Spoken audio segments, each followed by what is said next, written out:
After the massive success of their Star Wars line in the late 1970s, Kenner was much more prepared with the toy line going into its sequel, The Empire Strikes Back. Kenner more than doubled their figure offerings from the previous movie, as well as produced several vehicles and playsets. While we did get figure variations of Luke, Han, and Leia depicting their outfits on both Bespin and Hoth, we never received a figure for the outfit Luke was most seen in while training with Yoda on Dagobah. As with most collectors, I've always displayed a Bespin Luke in my Dagobah playset, and I guess that's just the way it is. No, there is another.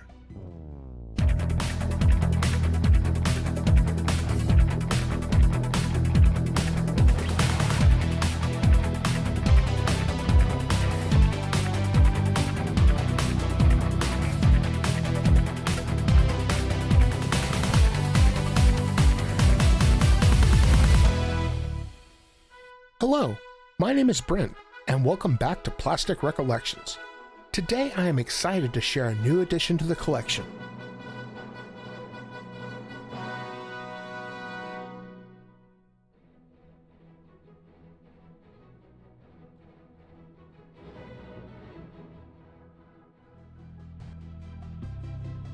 Thanks to Stan Solo, we finally have a vintage-style version of Luke Skywalker in his Dagobah training outfit. This is an entirely new figure from the ground up.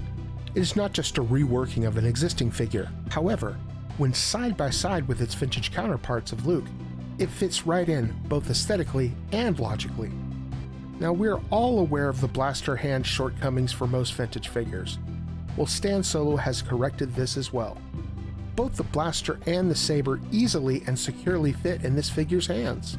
And if you are the kind of collector that enjoys toy photography in particular, then this figure is a must-have for your collection. We finally have the ability to recreate specific scenes more accurately, yet retain that nostalgic look. And it's very reminiscent of the photo art on the original packaging as well. Stan Solo offers these figures as both loose and carded versions. These are entirely newly designed card backs and will look great with any Men on Card collection. Now, you may notice that the Empire Strikes Back version includes a yellow lightsaber, and the Power of the Force version includes a blue saber. This is very much evocative of how Kenner would have originally released this as well. I know that a lot of collectors are concerned with the weapons that are included with these figures, as they do closely resemble original vintage weapons. I wanted to point out a few things that do differentiate these from original. On the original Rebel Blaster, the knob above the handle should be centered above the grips, and you can see on the Stan Solo version, the knob is offset from the handle grips. This is unlike any original mold and can be a signifier to look out for. Another sign to look for is that the bottom of the magazine is much more rounded than the original versions. Regarding the saber, it can be seen that the hilt on the Stan Solo is much more rounded than an original version, as well as a bit wider. Another thing to look out for is that the buttons and the handles on the Stan Solo version are more rounded, and the recessed area on the original saber is much deeper when compared to the Stan Solo version. While these are very close facsimiles, they do have features to differentiate them from originals. I also feel that it is pertinent to mention that anyone who is wishing to purchase original weapons for vintage Star Wars would be doing themselves a disservice if they did not fully research what to look for beforehand. These tiny pieces of old plastic sell for far too much to not educate yourself on what you are buying beforehand. You never studied. With all these technical issues aside, let's once again look at a few ways that this figure can add to your collection.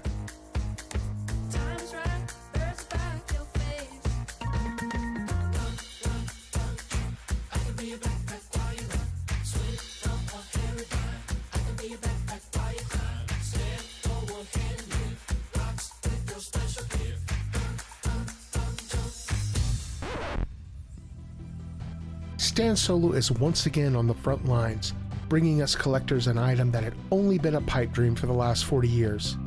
It is fans like Stan Solo and other makers that are truly carrying on where Kenner left off, unlike Hasbro, who has barely attempted to bring anything new to vintage collectors. It is amazing what fans can accomplish with the right support. Please visit the links in the description to pick up one of these figures for yourself. And please consider liking this video and subscribing to the channel for more vintage toy content. Now I need to go get back to playing with my dude Dagobah Luke.